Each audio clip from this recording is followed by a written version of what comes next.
गंजे मोहल्ले के लंबे बालों वाली सास बहू। ये कहानी एक ऐसे मोहल्ले की जिसका नाम सरकारी कागजों में तो शांति नगर था, लेकिन पिछले कुछ महीनों में यहाँ के लोगों के बाल इतनी तेजी से झड़े कि लोगों ने मजाक मजाक में इसका नाम गंजा मोहल्ला रख दिया। हे भगवान, ये इस मोहल्ले के पानी में खराबी है या मेरी किस्मत में? जब भी कंघी करो गुच्छे के गुच्छे बाहर आ जाते हैं।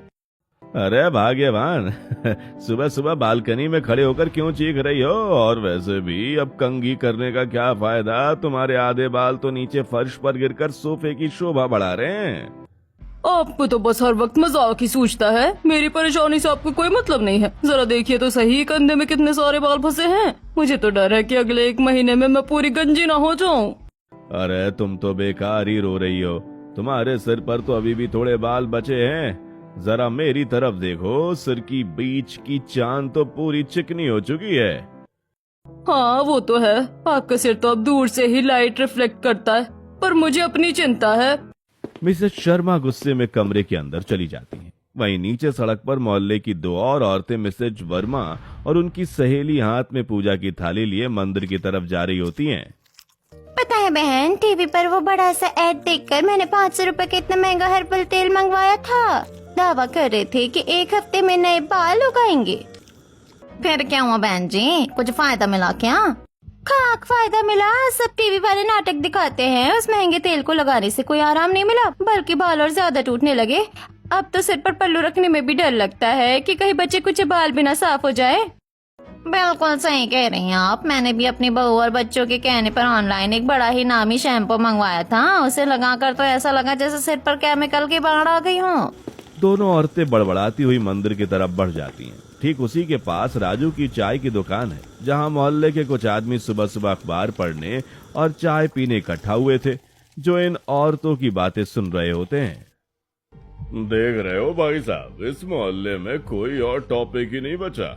औरतें मंदिर जाएं या सब्जी मंडी, हर जगह सिर्फ गंजेपन और बाल झड़ने की डिस्कशन चलता रहता है। हाँ वर्मा जी, बात तो आपकी एकदम 16 आने सच है। मेरी दुकान पर जो भी आता है चाय के साथ बाल झड़ने का दुखड़ा जरूर रोता है। अरे राजू, अरे एक कड़क चाय देना बिना शक्कर की। और भाई रामू, तू वहाँ चाट के ठेले पे खड़े खड़े इतना खुश क्यों हो रहा है? तुम्हारी तो लॉटरी लगी है जैसे। अरे शर्मा जी, आपकी बात सुनकर मुझे भी हंसी आ गई। आप लोग सुबह सुबह ही बालों का रोना लेकर बैठ जाते हैं। बड़े आए हंसने वाले। अरे तेरे सिर पर तो हमेशा ये बड़ी सी काप लगी रहती है। तेरे बाल नहीं झड़ रहे हैं क्या, जो तो इतना खुश है? जरा टोपी हटाकर तो दिखा।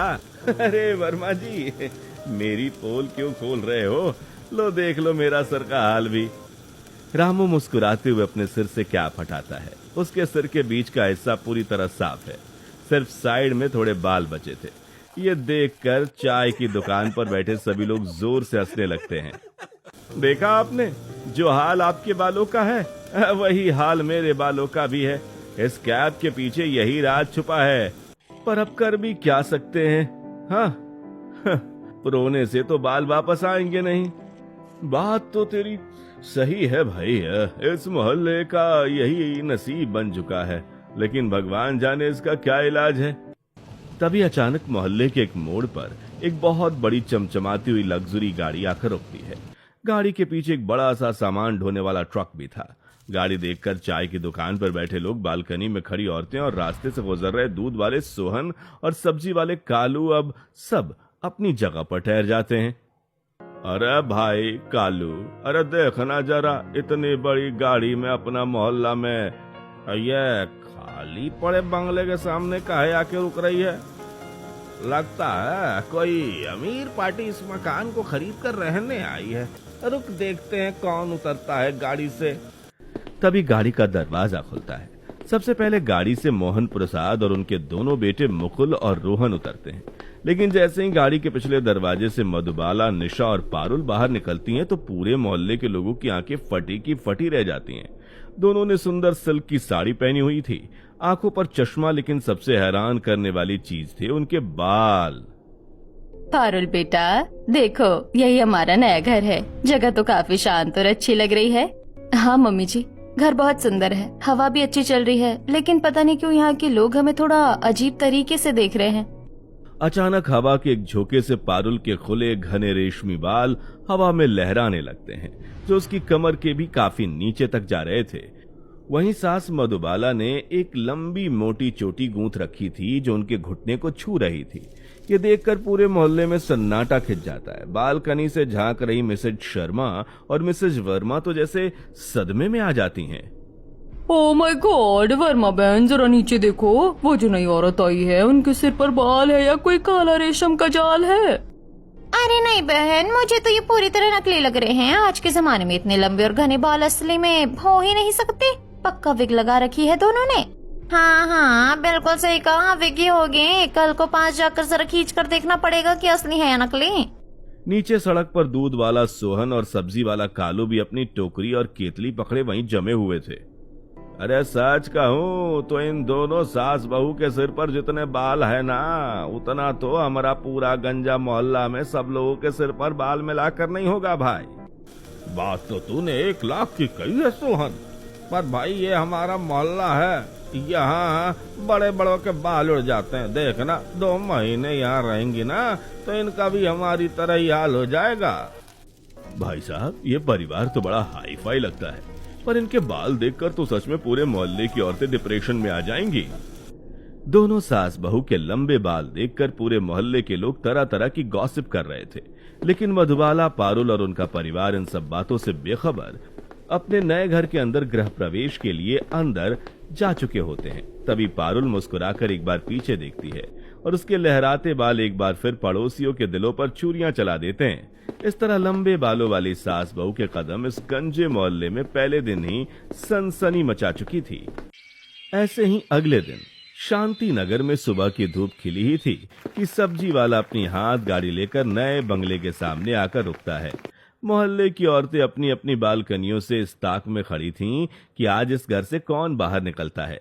तभी घर का मुख्य दरवाजा खोलकर ससुर मोहन प्रसाद बाहर आते हैं। आलू ले लो, प्याज ले लो, एकदम ताजा भिंडी, लौकी, पालक ले लो। अरे भाई सब्जी वाले, जरा गाड़ी यहाँ रोकना, दिखाना आज क्या क्या ताजा माल लेकर आए हो। भाई साहब राम राम, बिल्कुल सुबह सुबह खेत से तोड़ कर लाया हूँ। ये देखिए एकदम हरी हरी पालक, मेथी, खीरा, आंवला और नींबू, जो मांगोगे वही मिलेगा।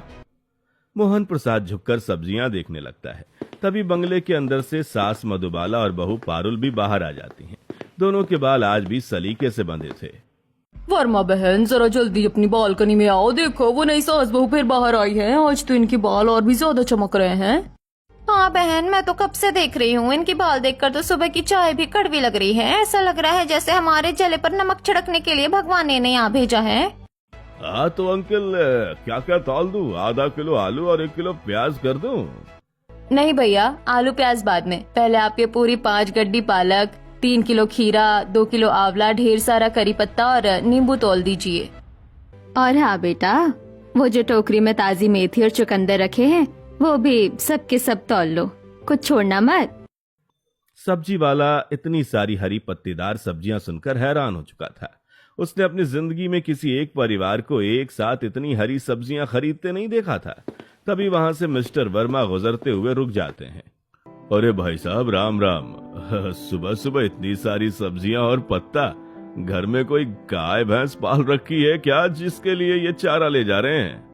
अरे नहीं नहीं वर्मा जी, है हमारे घर में कोई गाय भैंस नहीं है। ये हरी सब्जियां तो हम इंसानों के खाने के लिए है। इंसानों के लिए इतनी सारी पालक और आंवला? भला कोई एक दिन में इतनी घास फूस कैसे खा सकता है भाई साहब? भाई साहब ये खाने के लिए नहीं बल्कि पीने के लिए है। हमारी बहू पारुल डॉक्टर है ना, वो रोज सुबह हम सबको इन सब चीजों का मिक्स जूस बनाकर पिलाती है। हाँ अंकल, मैं स्किन और हेयर स्पेशलिस्ट डॉक्टर हूँ। हमारे शरीर को और बालों को अंदर से पोषण मिलना बहुत जरूरी है। सुबह का ये वेजिटेबल जूस हमारे रूटीन का सबसे पहला हिस्सा है। अच्छा तो ये राज है। कालू जल्दी जल्दी सारा सामान तोल कर रख देता है। तभी अंदर से आकर रोहन भारी थैला उठाकर अपने पूरे परिवार के साथ अंदर चला जाता है। वहीं मिसेज शर्मा और मिसेज वर्मा सब्जी वाले की तरफ दौड़ती हुई आ रही थीं। अरे कालू जरा इधर आ, वो लोग इतनी सारी सब्जियां लेकर गए हैं, क्या सच में वो सब खा जाते हैं? हाँ, वो कह रहे थे कि वो इन सबका जूस बनाकर पीते हैं। डॉक्टर बहू है उनकी। अरे हटाओ अभी, इतनी सब्जियां तो हमारे घर में पूरे हफ्ते चलती हैं और हमारे बच्चे तो हरी सब्जी का नाम सुनकर भाग जाते हैं। वो क्या खाएंगे ये सब? बहन मुझे तो दाल में कुछ काला लगता है, जूस का तो सब बहाना है, असली बात कुछ और ही है। हमें इनके घर के अंदर जाकर देखना ही होगा कि ये रात दिन ऐसा क्या करते हैं जिससे इनके बाल इतने लंबे हैं। ऐसे ही रात के 12 बज चुके थे। पूरे मोहल्ले में सन्नाटा था। मिसेज शर्मा और मिसेज वर्मा अपने हाथों में टॉर्च लिए दबे पांव नए बंगले के पीछे वाली बालकनी की तरफ जा रही थी। उनका एकमात्र मिशन था ये पता लगाना कि सास बहू के बाल असली हैं या नकली। शर्मा बहन धीरे चलो, कहीं उनके घर का कुत्ता या कोई जाग ना जाए। अगर पकड़े गए तो बहुत बेइज्जती होगी। अरे तुम चुप रहो, मुझे चैन की नींद नहीं आ रही है जब से उन दोनों को देखा है। आज तो मैं देख कर रहूंगी कि सोते वक्त वो अपने विग उतार कर सोती हैं या नहीं। दोनों औरतें किसी तरह पाइप के सहारे बंगले की निचली खिड़की तक पहुंचती हैं, जहां से अंदर का बेडरूम साफ दिखाई दे रहा था। खिड़की का शीशा थोड़ा सा खुला था। तभी उन्होंने अंदर टॉर्च की हल्की रोशनी दिखाई। देखो देखो बहन, वो दोनों बेड पर सो रही हैं। पर ये क्या, उन्होंने सिर पर कोई टोपी नहीं पहनी और बेड पर तो।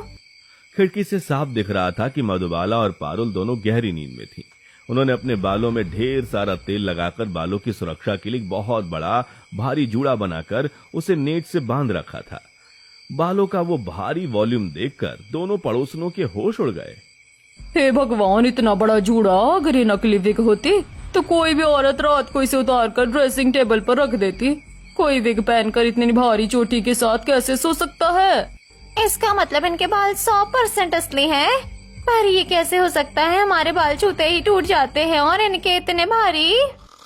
तभी अचानक पारुल की करवट बदलते हुए आंख खुल जाती है और उसकी नजर खिड़की पर दिख रही परछाई पर चली जाती है। कौन है वहाँ? मम्मी जी, चोर चोर उठिए। क्या हुआ पारुल, कौन है? रोहन, मुकुल, जल्दी जागो, चोर आया है।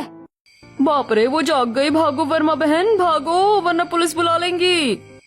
दोनों पड़ोसन हड़बड़ाकर खिड़की से नीचे कूद जाती हैं, जहां मिसेज शर्मा का पैर कीचड़ में फंस चुका होता है। पर वो दर्द भूलकर चप्पल हाथ में लिए अपने घर की तरफ भाग जाती हैं। तभी मुकुल लाठी लेकर बाहर आता है, पर तब तक बाहर कोई नहीं था। वहीं अगले दिन सुबह दोनों पड़ोसने गली के कोने में खड़ी होकर हाँफ रही होती हैं।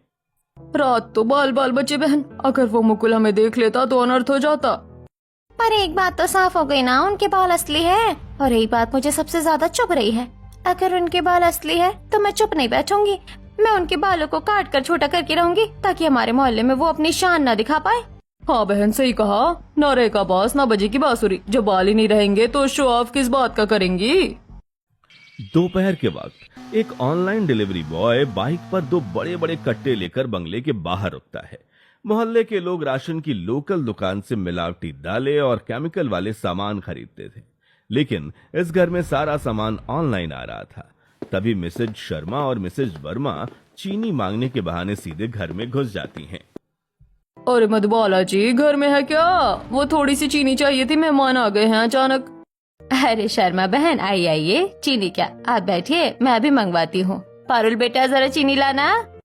दोनों औरतें सोफे पर बैठ जाती हैं, पर उनकी आंखें हॉल में रखे सामान पर थी। डिलीवरी बॉय कट्टे से ऑर्गेनिक दाल, बिना पॉलिश के चावल, अलसी के बीज, कद्दू के बीज और नट्स निकाल रहा होता है। अरे मधुबाला जी, इतना सारा राशन क्या पूरे साल का स्टॉक एक साथ जमा कर रही हैं या कहीं बाहर दुकान खोलने का इरादा है? नहीं नहीं वर्मा जी, ये तो हमारे सिर्फ 1 महीने का राशन है। हमारी बहू पारुल ने कहा है कि बाजार के केमिकल वाली और पॉलिश की हुई दालें बालों को नुकसान पहुंचाती है, इसलिए हम सिर्फ ऑर्गेनिक सामान ही खाते हैं। तभी पारुल किचन से चीनी का डब्बा लेकर आती है। उसका देवर रोहन और ननद निशा भी वहीं डाइनिंग टेबल पर रखे अंकुरित मूंग और चने खा रहे थे। तभी मिसेज शर्मा की नजर किचन में रखे बड़े से डबल डोर फ्रीजर पर पड़ती है, जिस पर एक बड़ा सा पेपर चिपका था। अरे पारुल बेटा, ये फ्रिज के ऊपर क्या बड़ा सा नक्शा चिपका रखा है तुमने? जरा मैं अभी तो देखूं। आइए आंटी, देख लीजिए, ये कोई नक्शा नहीं है, ये हमारे पूरे परिवार का डाइट चार्ट है। इतना सब हरा भरा कैसे खा लेते हो तुम लोग? आंटी, इसीलिए तो कॉलेज में सब मेरे बालों की तारीफ करते हैं। भाभी की इस डाइट की वजह से हम सबका हार्मोनल बैलेंस एकदम परफेक्ट रहता है। अच्छा, चलो चीनी मिल गई, हम चलते हैं। आप लोग खाइए अपनी ये सूखी दालें और बीज। दोनों औरतें चीनी लेकर जैसे ही घर से बाहर निकलकर गली में आती हैं, उनके चेहरे का रंग बदल जाता है। देखा तुमने वर्मा बहन, कितना घमंड है इन्हें अपनी डाइट पर। ऐसा लगता है खाने की खेती करता है और जो ये खाती है उनके बालों पर उसकी फसल उगाती है। सही कह रही हूँ, मुझे तो इनके बालों को देखकर इतनी जलन होती है कि मन करता है इनकी चोटी पकड़कर जोर से खींच दूं। पर कोई नहीं, सब्जी मंडी वाला प्लान याद है ना, कल सुबह इनका घमंड चूर चूर हो जाएगा। ऐसे ही अगले दिन सुबह मधुबाला और पारुल दोनों हमेशा की तरह कालू की गाड़ी पर सब्जी लेने पहुंचती हैं। उनके ठीक पीछे मिसेज शर्मा चुपचाप खड़ी थीं, जहां मिसेज शर्मा ने हाथ में साड़ी के पल्लू के पीछे एक बड़ी सी लोहे की कैंची छुपा रखी थी। कालू भैया, आज नींबू थोड़े बड़े देना, और पारुल जरा देखना धनिया ताजा है या नहीं। हाँ मम्मी जी, धनिया तो अच्छा है। भैया 1 किलो टमाटर भी तौल देना। जैसे ही पारुल झुककर टमाटर उठाने लगती है, वैसे उनकी लंबी घनी चोटी उसकी कमर से नीचे लटक कर हवा में लहराने लगती हैं। मिसेज शर्मा यही मौका देकर पीछे से कैंची निकालकर दबे पांव ठीक पारुल के पीछे आ जाती हैं। आज नहीं बचेगी इसके बालों की शान, ये लो। मिसेज शर्मा तेजी से कैंची चला देती हैं, जिस वजह से पारुल के नीचे के करीब 4 इंच लंबे बालों का एक बड़ा सा गुच्छा कटकर सीधे जमीन पर गिर पड़ता है। अरे रे बाप रे पारुल बेटा, जरा नीचे देखो, ये जमीन पर क्या गिरा है? तुम्हारे बाल। क्या इस मोहल्ले में आकर तुम्हारे बाल भी झड़ने लगे? क्या मेरे बाल? पारुल तुरंत घूमकर जमीन पर देखती है, जहां उसके कटे हुए सुंदर बाल पड़े थे। पारुल की नजर तुरंत मिसेज शर्मा के हाथ की तरफ पड़ती है, जो हड़बड़ाकर कैंची को छुपाने की कोशिश कर रही थीं। पारुल एक डॉक्टर है, जिसकी वजह से वह बालों के झड़ने और कटने का फर्क अच्छी तरह जानती है। ये क्या अनर्थ है? पारुल, तुम्हारे बाल किसने काटे? जरा देखो तो सही, ये सीधे कटे हुए हैं। अरे हमें क्या पता बहन जी, हम तो बस यहाँ खड़े थे, शायद अपने आप ही टूट कर गिर गए होंगे। यहाँ का पानी ही ऐसा है। कोई बात नहीं मम्मी जी, बाल टूटे नहीं है, किसी ने बहुत ही गंदी कैंची से इसे काटा है। पर काटने वाले को शायद ये नहीं पता कि जो बाल अंदर से स्वस्थ होते हैं वो बहुत जल्दी दोबारा लंबे हो जाते हैं। चलिए घर चलें। पारुल जमीन से कटे हुए बाल उठाकर बिना किसी से लड़े अपनी सास का हाथ पकड़कर घर के अंदर चली जाती है। अरे बहन, इसने तो कोई हंगामा ही नहीं किया, उल्टा मुस्कुराकर चली गई। बढ़िया है डॉक्टर, देख लेंगे कितने दिन मुस्कुराती है। अभी तो सिर्फ 4 इंच काटे हैं, अगली बार पूरा गंजा ना कर दिया तो मेरा नाम भी शर्मा नहीं। ऐसे ही शाम का वक्त था। मंदिर में घंटियों की आवाज गूंज रही थी। मोहल्ले के सभी लोग वहां इकट्ठे थे। मधुबाला और पारुल भी अपनी लंबी चोटियों को पीछे लहराती हुई भगवान की आरती के लिए आगे खड़ी थीं। शर्मा बहन, आज तो पूरा मोहल्ला यहाँ है, कैंची से काम नहीं बनेगा, कुछ और करना होगा। तुम देखती जाओ, आज मैं इसके इन रेशमी बालों को आग की भेंट चढ़ा दूंगी। ना रहेगा घमंड, ना रहेगी चोटी। जैसे ही आरती शुरू होती है, सब लोग आंख बंद कर लेते हैं। तभी मिसेज शर्मा चुपचाप एक बड़ा सा जलता हुआ दिया हाथ में लेकर पारुल के ठीक पीछे जाकर खड़ी हो जाती हैं। वो दिए की लौ को पारुल के बालों के बिल्कुल करीब लाकर रख देती हैं और 1 सेकंड में ही पारुल के बाल जल जाते हैं। बोलो शंकर भगवान की जय। अब सब लोग आरती ले लीजिए। मम्मी जी, लाइए थाली मुझे दीजिए, मैं आरती ले आती हूँ। ठीक उसी सेकंड पारुल आरती लेने के लिए तेजी से आगे बढ़ने लगती है। उसकी चोटी हवा में लहराकर आगे हो जाती है, जिस वजह से मिसेज शर्मा का संतुलन बिगड़ जाता है और दिए की लौ पारुल के बालों को छूने की बजाय सीधे खुद मिसेज शर्मा के हाथों पर लग जाती है। आउच! ओह माय गॉड, मेरा हाथ जल गया, बचाओ। अरे क्या हुआ आपको? आप आरती के दिए के साथ पीछे क्या कर रही थी? वो कुछ नहीं बहन जी, वो तो बस पीछे खड़ी थी, दिया हाथ से फिसल गया। शर्मा आंटी, जरा हाथ दिखाइए। स्किन थोड़ी लाल हो गई है। मैं डॉक्टर हूँ, मेरे पास बर्न क्रीम है, अभी लगा देती हूँ। नहीं, मुझे तुम्हारी कोई क्रीम नहीं चाहिए, मैं ठीक हूँ। मिसेज शर्मा अपना जलता हुआ हाथ पकड़कर मंदिर से बाहर निकल जाती है। भाई कालू, तूने देखा? अरे शर्मा आंटी तो सीधे दिया लेकर उसके बालों के पीछे पड़ी थी। पक्का जलाने की साजिश थी। हाँ भाई, पर भगवान जिसके साथ हो उसका कोई बिगाड़ नहीं सकता कुछ। पर इन दोनों सास बहू का जिगरा देखो, जरा भी नहीं डरी। अगली सुबह सोहन दूध वाला अपनी साइकिल की घंटी बजाता हुआ आवाज लगाता है, पर इस बार घर से निशा बाहर आती है। दूध ले लो, अरे एकदम गाढ़ा भैंस का ताजा दूध ले लो। भैया, हमारे घर पर दूध की जरूरत नहीं है, हमारे यहाँ कोई दूध नहीं लेता। क्या बात कर रही हो दीदी? इतना बड़ा परिवार और चाय दूध कुछ नहीं बनता? बिना दूध के कैसे रह लेते हो? सोहन भैया, दरअसल हम लोग घर पर ही सोयाबीन से बना सोया मिल्क और बादाम का दूध यूज करते हैं। वो सेहत और बालों के लिए ज्यादा फायदेमंद होता है। सोया मिल्क ई का भला है? भला सोयाबीन का भी कोई दूध होता है? कितना उलूल जुलूल खाते पीते हो। गाय भैंस का असली दूध छोड़कर पता नहीं क्या क्या पी रहे हो। ऐसे ही सोहन बड़बड़ाता हुआ आगे बढ़ जाता है, जहाँ रास्ते में उसे मिस्टर शर्मा मिलते हैं। क्यों सोहन, अरे नए बंगले वालों ने दूध लिया क्या? अरे कहाँ शर्मा जी, वो तो कोई सोया मिल्क पीते हैं, कह रहे थे बालों के लिए अच्छा होता है। पूरा पागल लोग है साहब, खाने में ही सारा पैसा उड़ा देता है। भाई जो भी हो, उनके अजीब खाने पीने की वजह से उनके सिर पर बाल हैं और हमारा असली दूध पीकर भी सिर शीशा बन चुका है। ऐसे ही अगले दिन संडे का दिन था, जहां दोनों सास बहू ने बाल धोने से पहले उन्होंने सिर पर एक खास घरेलू लेप लगाया हुआ था। सब्जी वाला रोज की तरह आवाज लगाने आता है, पर जैसे ही वो बंगले के गेट के पास पहुंचता है, वो अपनी नाक बंद कर लेता है। अरे भाई साहब, कोई है? आज सब्जी लेनी है क्या? नहीं कालू भैया, आज घर में सब बिजी हैं, सब्जी कर लेंगे।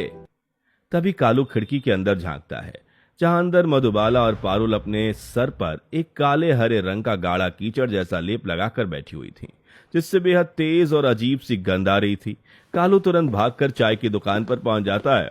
अरे शर्मा जी, अरे वर्मा जी, अरे सुनिए तो सही, मैं अभी नए बंगले पर गया था।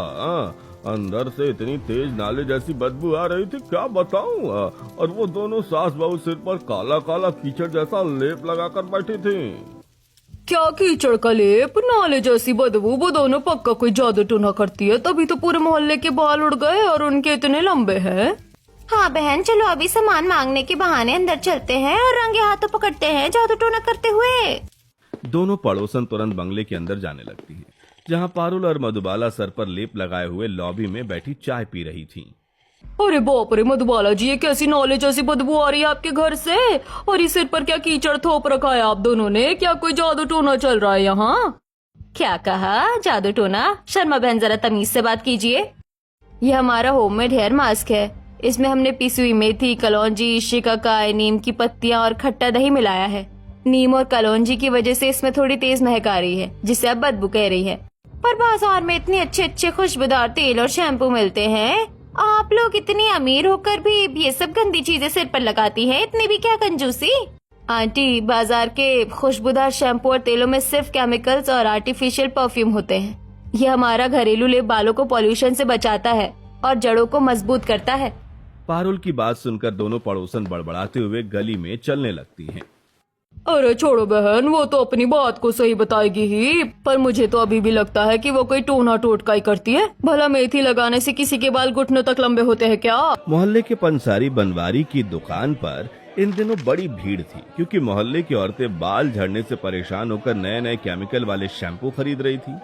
तभी पारुल और मुकुल वहां से गुजरते हुए सब्जी वाले से ढेर सारे ताजे आंवले और करी पत्ते खरीद रहे होते हैं। क्यों डॉक्टर बहू, आज फिर आंवला और करी पत्ता? क्या इसकी चटनी बनाकर खाओगी? नहीं आंटी, चटनी नहीं। आज मैं और मम्मी जी घर पर एक स्पेशल हेयर ऑयल बनाने जा रहे हैं। लो सुनो, बाजार में इतने महंगे और अच्छे तेल मिल रहे हैं और ये घर में तेल जलाएंगी।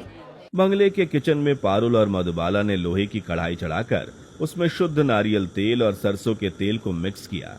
फिर उसमें मेथी दाना, अलसी, कटे हुए आंवले, करी पत्ता और रोजमेरी की पत्तियां डालकर उसे धीमी आंच पर पकाने लगती हैं, जिससे पूरा घर एक आयुर्वेदिक महक से महक उठता है। देखो पारुल, तेल का रंग एकदम हरा हो गया है। अब इसे ठंडा करके हम कांच की बोतल में छान लेंगे। हाँ मम्मी जी, और इसके साथ ही मैंने जो रोजमेरी वाटर से हेयर सीरम बनाया है वो भी तैयार है।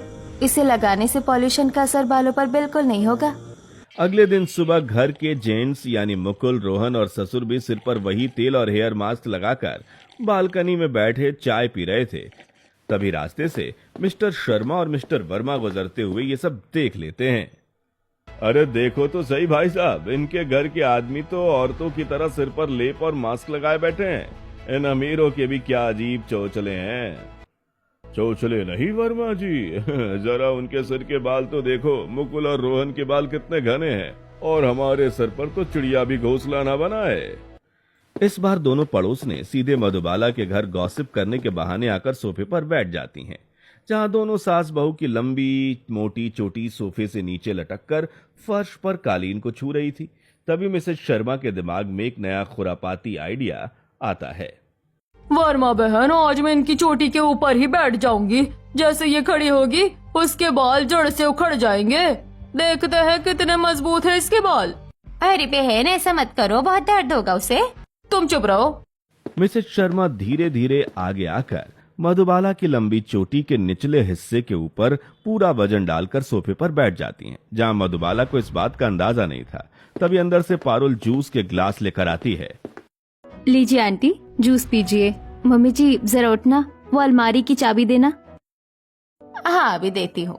मधुबाला जैसी ही तेजी से खड़ी होती है, उनके बाल पर एक जबरदस्त खिंचाव पड़ता है, लेकिन पारुल की प्रोटीन रिच डाइट और होम मेड तेल की वजह से मधुबाला के बाल इतने मजबूत थे कि एक भी बाल नहीं टूटते। उल्टा मिसेज शर्मा झटका खाकर सोफे से नीचे फर्श पर गिर पड़ती हैं।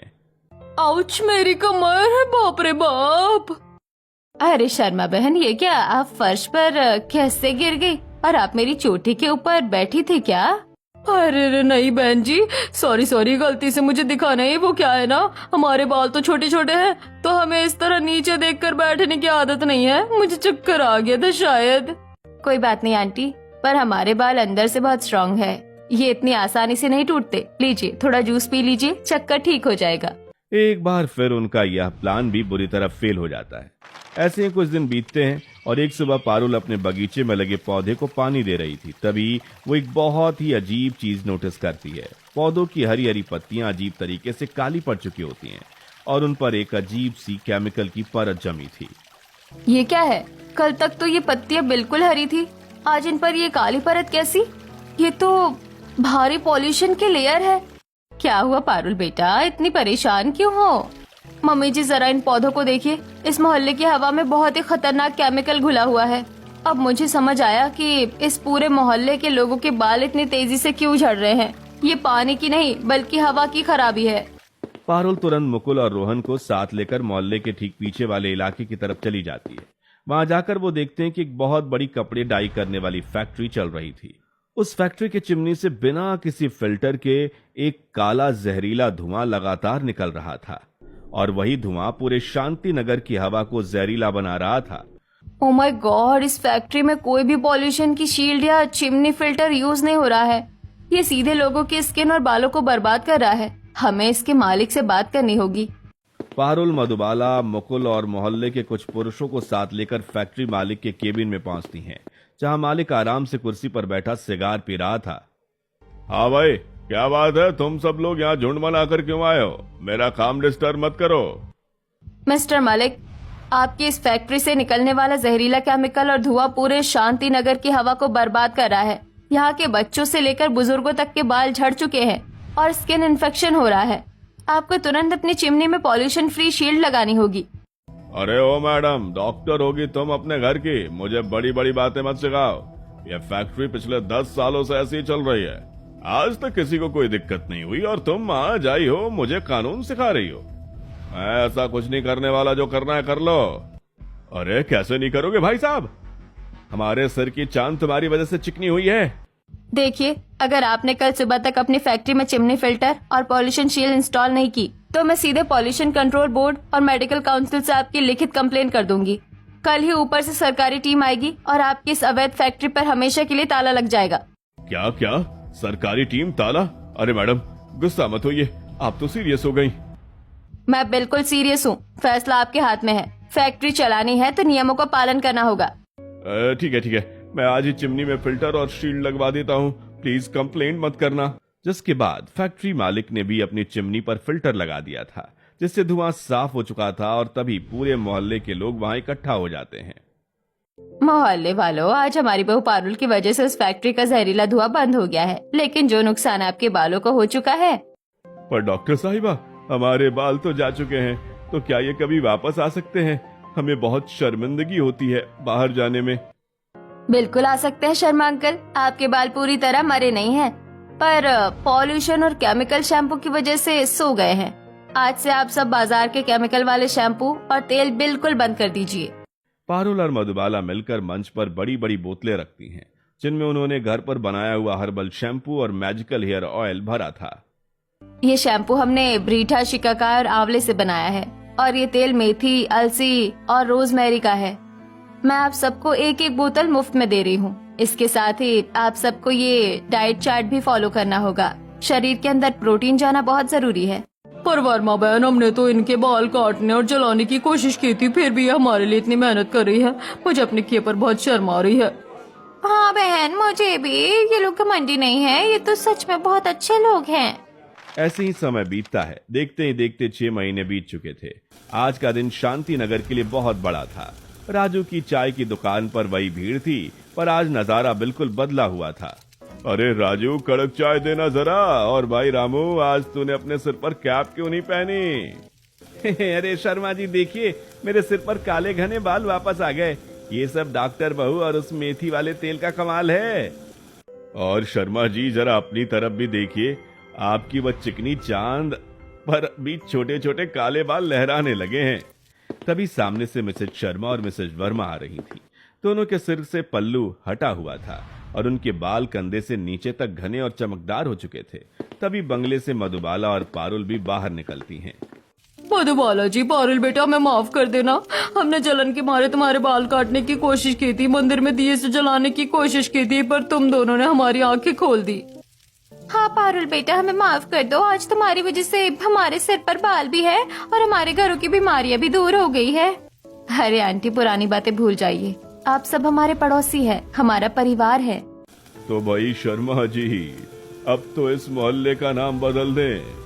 अब तो यहाँ कोई गंजा नहीं बचा। बिल्कुल बिल्कुल, आज से ही इस गंजे मोहल्ले का नाम मिटाया जाता है और हमारा प्यारा शांति नगर वापस आता है। पूरे मोहल्ले में तालियों की गूंज उठती है। लंबे बालों वाली सास बहू ने न सिर्फ अपने बालों की शान बचाई, बल्कि पूरे मोहल्ले का खोया हुआ गौरव और बाल दोनों वापस लौटा दिए। शांति नगर अब फिर से खुशहाल और बालों से भरा पूरा मोहल्ला बन चुके थे।